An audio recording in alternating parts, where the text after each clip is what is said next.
Very minimal umano ang nangyayaring kaguluhan habang papalapit ang barangay at sangguniang kabataan elections. Ayon kay Presidential Advisor for Peace, Reconciliation and Unity, Carlito Galvez, kontrolado na sa datahang lakas at ng Commission on Elections ang sitwasyong pangkapayapaan sa bansa.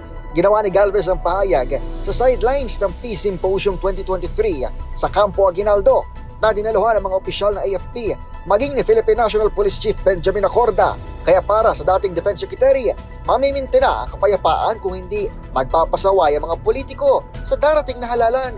Ito'y dahil kung aktibidad ng mga rebelde terorista ang titignan, on top of situation na ang sadatahang lakas ng Pilipinas at daring umano sa eleksyon ng AFP na kinuha ng COMELEC para magbantay kontra bigay o laban sa vote buying.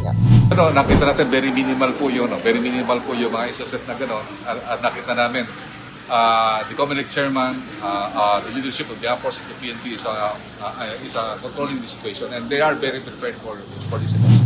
Lumagda ng dalawang Memorandum of Agreement ang COMELEC sa DND at AFP para sa pagbabantay ng halalan kung saan nagbigay ang poll body ng karagdagang 40 million pesos na pondo para sa militar. Para sa kauna-unahan sa Pilipinas D0H, ito si Adniel Parrosa. Tuloy-tuloy sa pagbabalita, tuloy-tuloy sa serbisyo. Sama-sama tayo Pilipino.